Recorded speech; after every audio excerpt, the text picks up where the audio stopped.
Welcome to Agmax. Telangana రాష్ట్ర ప్రభుత్వం సంక్రాంతి పండుగ వేళ రైతులకు పెద్ద ఊరటనిస్తూ శుభవార్త చెప్పింది. వానాకాలం సీజన్లో సన్న రకం వడ్లు సాగు చేసిన రైతులకు క్వింటాకు 500 రూపాయల బోనస్ ఇస్తామని గతంలో ఇచ్చిన హామీని అమలు చేస్తూ తాజాగా 500 కోట్ల నిధులను విడుదల చేసింది. ఈ మేరకు పౌర సరఫరాల శాఖ అధికారిక ఉత్తర్వులు జారీ చేసింది. ఈ తాజా విడుదలతో కలిపి ఈ సీజన్లో ఇప్పటి వరకు ప్రభుత్వం రైతుల కోసం మొత్తం 1,429 కోట్ల రూపాయల బోనస్ నిధులను విడుదల చేసినట్లయింది. రాష్ట్ర వ్యాప్తంగా సన్నవడ్లు పండించిన రైతులు కొనుగోలు కేంద్రాల్లో ధాన్యం విక్రయించిన వెంటనే వారి వివరాలు నమోదు చేసి కనీస మద్దతు ధరతో పాటు బోనస్ మొత్తాన్ని కూడా నేరుగా బ్యాంకు ఖాతాల్లోకి జమ చేస్తున్నారు. సంక్రాంతి పండుగ సమయానికి డబ్బులు చేతికి అందడంతో రైతులు సంతోషం వ్యక్తం చేస్తున్నారు. ఈ నిధులు పంట పెట్టుబడి ఖర్చులు తీర్చుకోవడానికి, కుటుంబ అవసరాలు మరియు పండగ ఖర్చులకు ఎంతో ఉపయోగపడుతున్నాయి.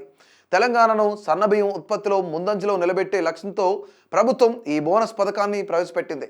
మార్కెట్లో సన్నబియ్యానికి ఉన్న డిమాండ్ను దృష్టిలో ఉంచుకొని రైతులు దొడ్డు రకాల కంటే సన్న రకాలను ఎక్కువగా సాగు చేసేలా ప్రభుత్వం ప్రోత్సహిస్తోంది. అందులో భాగంగానే క్వింటాకు 500 రూపాయల బోనస్ను అదనపు ప్రోత్సాహకాన్ని ప్రకటించింది.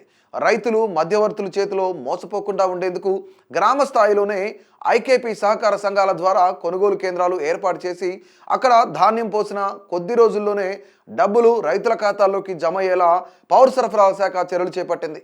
ఇప్పటికే చాలామంది రైతుల ఖాతాల్లోకి ధాన్యం ధర జమ కాగా 1 లేదా 2 రోజుల్లో బోనస్ మొత్తాలు కూడా జమ అయ్యే అవకాశం ఉందని అధికారులు తెలిపారు.